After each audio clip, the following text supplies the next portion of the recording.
Bonjour à tous, nous sommes le vendredi 31 juillet, c'est bientôt le week-end, ça se voit, j'ai la gueule d'un mec qui va bientôt boire des pina coladas sur la plage dans seulement quelques minutes, mais non, il y a encore du boulot, et pour cause, il y a beaucoup de sujets dans l'actualité footballistique. Nous allons commencer en parlant de Newcastle, qui perd son entraîneur, mais qui a perdu beaucoup de choses au cours de ce mercato estival, et c'est pas terminé, donc on peut légitimement se poser des questions sur où va le projet, d'autant plus quand on voit quelques autres investissements de son propriétaire principal. On parlera également de la lutte qui est en train de connaître le monde du football entre l'UEFA et la FIFA, et je dois le dire, je vais apporter un peu de nuance dans un débat où, loin de moi l'idée de défendre la FIFA, mais où on se dirige de plus en plus vers une perception bien contre mal, les gentils contre les méchants. Or, si vous suivez le football, vous le savez qu'en matière d'instance, il n'y a que des méchants. On parlera également de l'avenir de Boadi qui se dirige de plus en plus vers Manchester City,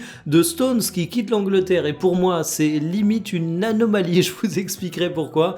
Et on terminera le journal avec un sujet qui sera un peu moins dépensier que ce qu'on voit du côté de la Première Ligue, puisqu'il évoquera l'Olympique de Marseille et sa situation financière. Et là ça prête moins à rire. Installez-vous confortablement et bienvenue pour le journal du jour. Finito Newcastle, tout est en train de se casser la gueule, il y a un désengagement absolument total et le club est en train de vendre tous ses joueurs. Mais on s'arrête pas là, puisque liquider les joueurs c'est une chose, mais il faut également se séparer de son entraîneur. On apprend donc que Eddie Howe a posé sa démission suite à une contre-performance en match amical. Il va être remplacé par un jeune entraîneur particulièrement prometteur qui est actuellement du côté de la Saudi Pro League, mais il faut quand même se rendre compte que le mec il était en place depuis déjà de nombreuses années, qu'il incarnait le projet de Newcastle et qui se casse en même temps que la vision qu'on peut tous avoir du projet de Newcastle justement. Tu as vendu au cours de ce mercato estival Tonali, tu as vendu au cours de ce mercato estival Anthony Gordon. Alors ce sont deux très belles ventes. Tonali, j'en reviens toujours pas que tu aies réussi à le refourguer pour quasiment 110 millions d'euros, mais sur le papier, Newcastle, c'est pas censé être un club vendeur, c'est pas censé être un petit club qui se fait saigner tous les étés, parce que c'est clairement ça qu'on est en train de voir. Il faut ajouter Bruno Guimaraes qui va probablement être cédé à Arsenal au cours des prochains jours / des prochaines semaines. Au cours de l'été précédent, t'as déjà perdu Alexander Isak, et si on regarde ce mercato estival, les recrues elles sont clairement pas à la hauteur des départs, et t'as vraiment l'impression de voir un club de Ligue 1 qui vend ses plus grands talents, les postes clés, et qui fait venir des mecs un peu en dessous pour essayer de solidifier tout ça. Donc le projet de Newcastle, il me fait terriblement peur. On sait que c'est un club qui était embêté par le fair play financier anglais, c'était assez compliqué de développer ça de manière saine, mais on a également l'impression qu'il y a un problème d'attractivité pour Newcastle. T'as l'impression que c'est un club anglais qui a un petit peu le cul entre deux chaises, et puis surtout, l'Arabie Saoudite qui, pour faire un petit raccourci, est derrière Newcastle. On se dit également que même s'il y a des investissements qui se font du côté de la Saudi Pro League, t'as une petite diminution de la voilure, le football et le fait d'y injecter littéralement des milliards. Si on prend le total des sommes, ça semble être un peu moins la priorité, et ça peut se comprendre quand on regarde la situation politique, militaire dans la région du Golfe. Donc c'est une situation extrêmement préoccupante pour Newcastle. C'est un club qu'on a imaginé monter très très haut très très vite, mais du côté de la Première Ligue, tout le monde est riche finalement, donc c'est pas si simple, même avec des moyens quasi illimités, de se faire une place. Et là j'ai vraiment l'impression qu'on assiste à une régression des ambitions du projet. Pas de pays européen pour les Coupes du Monde, ça vous paraît être une dinguerie, mais c'est bel et bien ce qu'est en train d'avancer l'UEFA dans le cadre de sa lutte contre la FIFA. Pour rappel, la FIFA a un projet porté par Infantino, celui de céder grosso modo la Coupe du Monde à des investisseurs privés. C'est évidemment quelque chose qui déclenche une indignation de dingo en France, et évidemment de mon côté je considérerais ça comme éminemment scandaleux. Mais attention à ne pas considérer que la France et l'Europe est le centre du monde. Si l'UEFA fait une grosse levée de boucliers, c'est pas le cas de toutes les confédérations, et on voit du côté de l'Afrique notamment qu'il y a une ouverture au dialogue avec ce projet de la FIFA. C'est pas parce qu'on aime plus le foot en Europe, comme d'habitude c'est une question de gros sous. Le projet d'Infantino, il rapporterait à court terme du cash à pas mal de confédérations. Le cash, les pays européens ont pas besoin de ça parce qu'ils sont déjà extrêmement riches. Il y a sélection il y a certaines sélections africaines où le dialogue est un peu plus complexe que ça et où, évidemment, on est face à des impératifs financiers qui sont autrement plus différents. Et il faut se rendre compte qu'en fait, il y a une présentation du sujet qui est faite et qui est assez binaire. On a l'impression que la FIFA est le grand méchant qui veut détruire le football. Alors qu'on soit clair, j'ai fait 4000 vidéos sur la FIFA, j'ai critiqué plus que n'importe qui Infantino, mais justement, si j'ai déjà fait ces critiques, c'est que même avec cette forme actuelle, la FIFA a des ingérences d'investisseurs privés, du monde économique qui sont absolument dégueulasses. La FIFA subit des ingérences qui viennent du monde politique, on l'a vu avec Donald Trump, la Maison Blanche au cours de ce mondial. Bref, la FIFA telle qu'elle est actuellement est déjà un système absolument pourri par le fric. Alors, je suis pas pour le projet porté par Infantino parce que ça irait encore plus loin, on assumerait encore plus ça. Mais il faut faire attention, ce qu'est en train de faire l'UEFA, c'est une révolution. Faire une révolution contre un pouvoir en place ô combien critiquable, c'est pertinent, mais il faut pas présenter les choses en mode le bien contre le mal, parce que on l'a vu avec la Super League, tout le monde disait le football y a gagné, mais finalement, il y a quand même eu des transformations de la Ligue des Champions, et aujourd'hui, quand tu regardes le football mondial, on se dirige de plus en plus vers une Super League, sauf qu'il a pris un chemin détourné. Eh ben, je me dis qu'on peut avoir la même chose autour de la Coupe du Monde. Évidemment, il faut lutter contre ce projet d'Infantino qui est absolument dégueulasse. Mais attention, ça ouvre la porte à un renversement dans l'équilibre des forces du football. Le renversement, il peut être immensément positif. Mais si on lit ça de façon binaire, il peut également ouvrir la porte à une autre sorte de dictateur. Je vais vous donner un exemple qui est assez parlant. On a Sepp Blatter, l'ancien président de la FIFA, qui a dénoncé le projet d'Infantino. Je suis d'accord avec lui, mais j'ai aussi envie de rappeler que Sepp Blatter, il se pose dans le haut du panier concernant les mecs qui ont fait du mal au football. 100 millions d'euros pour Boadi, est-ce que vous les posez ou pas? En tout cas, Manchester City s'apprête à le faire, on parle à minima de 90 millions d'euros fixes auxquels il faudrait ajouter des bonus. Le milieu de terrain marocain du LOSC va donc probablement partir pour un paquet d'oseille et c'est bien mérité vu comment j'adore ce joueur. Je suis pas du tout objectif mais je l'assume totalement. Il y a un point de blocage qu'il va falloir lever avant de signer officiellement tout ça, c'est que Lille n'a pas d'urgence à vendre de joueurs. Il a eu sa valorisation qui a complètement explosé au cours du mondial, il est passé de 50 à 80 millions d'euros, il a un contrat long, il est très très jeune et le LOSC, conscient de cette position de force, veut garder le joueur en prêt. Ce qui peut se comprendre, il a seulement 18 ans, il a besoin de grandir dans un environnement sain, je pense que Lille a prouvé que ce club était un environnement sain pour le faire grandir, puisqu'après tout, s'il a le niveau qu'il a, c'est aussi grâce au LOSC.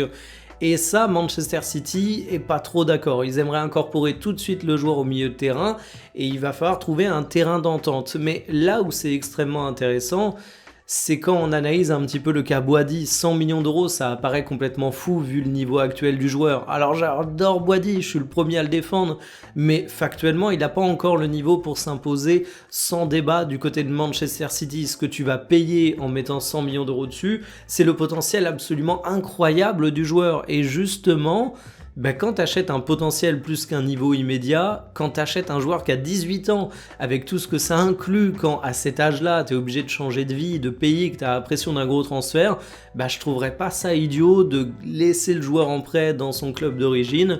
Je suis plutôt du côté du LOSC là-dessus. Évidemment, Lille prêche pour sa paroisse, parce que c'est pas la même chose sportivement de commencer une saison avec ou sans Boadi, mais je pense que même pour le joueur, ce serait un truc positif. John Stone en Italie, non je suis désolé je peux pas en fait, pour moi c'est l'incarnation de l'Angleterre ce mec. Alors c'est pas seulement une question de dire qu'il a une gueule d'anglais, je me permettrai pas ce genre de remarque, mais on l'a toujours vu en Angleterre, regardez-moi cette fiche de carrière de John Stones. Il a été formé en Angleterre, il a fait toute sa carrière en Angleterre, ça fait 14 ans qu'on le voit là-bas, il a quasiment 100 sélections avec les Free Lions. Pour moi John Stones c'est l'incarnation du joueur anglais. Autant vous dire que le voir signer du côté de l'Inter librement, ça me fait tout drôle. Alors c'est évidemment sa situation contractuelle qui explique ça, c'est un joueur libre qui avait moins de temps du côté de Manchester City, c'est même pas la concurrence ou son niveau qui est à remettre en cause concernant son temps de jeu, c'est juste que c'est devenu un homme de verre au cours des précédentes saisons. John Stones, il s'est retrouvé à louper 24 et 34 matchs à cause de ses blessures, et évidemment quand t'es blessé, que tu reviens sur le terrain, t'as besoin d'un peu de temps pour retrouver tes automatismes, ta forme physique. Donc finalement, ça fait 2 saisons que John Stones, il est au fond du trou. Le pari que prend l'Inter en le recrutant, en le signant librement, mais il y a quand même un salaire et une prime à la signature, c'est pas que celui que John Stones retrouve son niveau. Le pari, c'est celui que John Stones arrive à jouer. C'est aussi simple que ça. Est-ce que le joueur va réussir à se défaire de ses blessures? Je lui souhaite en tout cas, parce que s'il a eu une carrière en dents de scie, avec des très hauts et des très bas, ça reste un joueur extrêmement intéressant qui incarne pas le joueur anglais pour rien, d'après moi. C'est aussi parce qu'il a eu des périodes vraiment importantes avec les Free Lions, parce qu'il a eu des périodes importantes avec les Citizens. C'est vraiment un joueur qui a su être convaincant. Là, c'est plus compliqué. On verra à l'Inter. Ah, mais c'est terminé l'abondance du côté de Marseille. Alors vous aviez peut-être déjà l'impression que c'était pas l'abondance au cours des mercatos précédents, mais alors la dure réalité, elle va vous rattraper, elle va vous tabasser durant cet été. On a le journal de l'équipe qui nous parle du mercato olympien, ou plutôt du non-mercato olympien, de pourquoi il traîne, et il y a des choses qui sont assez violentes. Alors évidemment, on rappelle que la DNCG, mais aussi l'UEFA, sont sur le dos de l'Olympique de Marseille pour des raisons légitimes, évidemment. C'est pas simplement une question d'embêter les Marseillais, c'est que les finances du club sont dans une situation quelque peu délicate. Il faut réduire sensiblement la masse salariale, et c'est pour ça que Greenwood a été vendu, c'est pour ça qu'Aubameyang n'est pas resté du côté de Marseille. C'est qu'au-delà de la vente de Greenwood, c'est surtout un salaire que tu veux économiser. Il faut diminuer ta masse salariale. On peut dire ça de tous les clubs de Ligue 1 vu les situations de droits TV, mais à Marseille c'est d'autant plus urgent. Et évidemment, si tu diminues drastiquement ta masse salariale, c'est la même chose pour les recrues. Le journal de l'équipe nous annonce qu'il y a un plafond sur le salaire des recrues qui a été fixé à 100 000 € bruts par mois. C'est même plus de 3 fois moins que certaines top recrues de l'Olympique de Marseille au cours des dernières saisons. Donc c'est vraiment que tu serres les vis, tu serres la ceinture, tu te mets au régime, et il y aurait quelques exceptions qui pourraient être faites, mais alors pas à 350 000 € par mois, à 150 000 € par mois pour certains joueurs coup de cœur. Autant vous dire que ça calme un petit peu le mercato olympien, t'as besoin de vendre avant de signer, et même si tu veux signer derrière, il faut pas aller sur des joueurs qui ont des trop grosses prétentions salariales. On parlait par exemple de Martin Terrier qui est en Allemagne, qui aurait pu faire son retour en Ligue 1, et moi honnêtement j'aurais trouvé que ça aurait été un pari intéressant, Martin Terrier.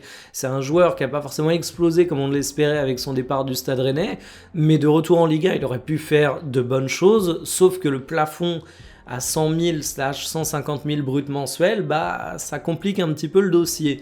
Donc curieux de voir ce à quoi va ressembler le mercato marseillais à la clôture, mais pour le moment, c'est assez effrayant, faut le dire. Terminé pour le journal du jour. Cet après-midi, je pense que je vais vous faire une petite vidéo édito à la cool.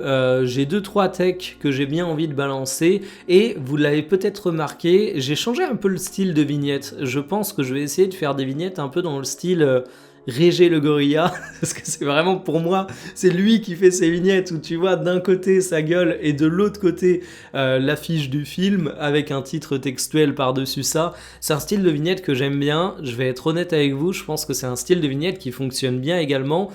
J'osais pas le mettre en place jusqu'à présent pour une raison toute bête, j'aime pas avoir ma tête sur les vignettes. Moi, si je pouvais faire des vidéos où on me voyait pas à la caméra, je le ferais. C'est pour vous dire à quel point j'aime pas me mettre en avant, mais ça fait partie des codes de YouTube, et en vrai, en tant que viewer, c'est des vignettes que j'aime bien aussi. Je trouve que ça permet rapidement de voir kiffer la vidéo, de s'attacher au truc, etc. Donc je vais tenter de le faire. Bon, ça se trouve je ferai machine arrière, et vous l'avez peut-être vu, ça a amené également un changement de la vignette YouTube du journal, où je reprends un peu plus les codes que j'utilisais auparavant pour la chaîne principale, étant donné que du coup le créneau visuel devient disponible. Ça permet de faire des vignettes un peu plus cool visuellement pour le journal, où avant je mettais les persos devant le titre, mais des fois ça m'obligeait à baisser un peu les persos pour que le titre reste lisible. C'était parfois un peu un casse-tête, donc voilà. Bon, je termine la vidéo en vous évoquant des trucs dont vous avez rien à faire, mais c'est l'avantage d'une vidéo chapitrée et de caler ça à la fin, c'est que si ça vous intéresse pas, vous avez probablement déjà fait skip, ou alors vous êtes en train de m'écouter pendant que vous êtes en train de vous taper la vaisselle et vous vous dites pitié qu'il se taise.